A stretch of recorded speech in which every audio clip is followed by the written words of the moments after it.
Hello दोस्तों, नमस्ते, प्रणाम। कुसुम मिश्रा अवधि में आप सबका स्वागत है। चरण छू स्पर्श प्रणाम करते ही आप सबके से आशीर्वाद कामना करी थे और आप सबके जीवन मंगल में कामना करते। प्रभु हमेशा आप सबको स्वस्थ रखें, मस्त रखें, खुश रहो। आप सब हमारा ऐसे सपोर्ट करते रहे। आप सब बहनी दीदी फुलवाच रही हमारे वीडियो को देखा जाए, प्यारे प्यारे कमेंट में ज़रूर बता जाए कैसे लगा। राम जी जब गए फूल तोड़े फुलवारी, राम जानकी के मिलन भरा, इस गीत के माध्यम से आप तक पहुँचावे चाहते। हमारा गीत कैसे लगा कमेंट में ज़रूर बताओ। जय ही राधे राधे। देर न करते हुए गीत को सुनावे चलते हैं। जय श्री राधे कृष्ण, जय श्री राम। बगिया में जनक दुलारी देखई राम नैना, देखई राम नैना निहारी। बगिया में जनक दुलारी देखई राम नैना, देखई राम नैना निहारी। गौरी पूजन चली संग सीता सखिया, पुलवा तोरन चले राम लखन बगिया। गौरी पूजन चली संग सीता सखिया, पुलवा तोरन चले राम लखन बगिया।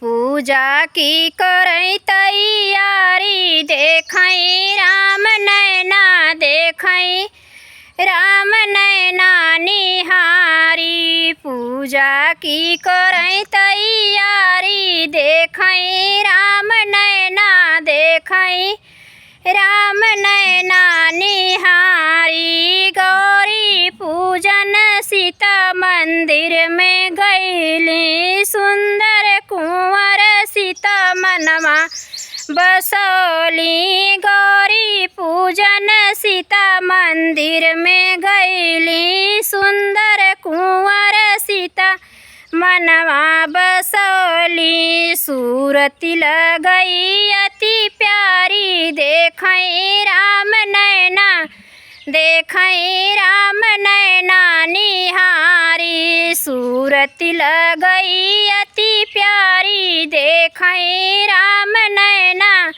देखई राम नैना निहारी। चुनी चुनी के तोड़े फुलवा की कलिया, रामचंद्र भरई लगे आपन डलैया। चुनी चुनी के तोड़े फुलवा की कलिया, रामचंद्र भरई लगे आपन डलैया। जोड़ी लगई अति प्यारी देखई राम नैना, देखई राम नैना निहारी। जोड़ी लगई अति प्यारी देखई राम नैना, देखई राम नैना निहारी। पूजा करई सीता माँ को मनाई, पूजा करई सीता माँ को मनाई। संवली सूरतिया हमई अति भाई, बर मांगई धनुष धारी देखई राम नैना, देखई राम नैना निहारी। संवली सूरतिया हमई अति भाई, बर मांगई धनुष धारी देखई राम नैना, देखई राम नैना निहारी। बगिया में जनक दुलारी देखई राम नैना, देखई राम नैना निहारी। बगिया में जनक दुलारी देखई राम नैना, देखई राम नैना निहारी। जय श्री राम। फिर मिलते हैं नेक्स्ट वीडियो में। राधे राधे।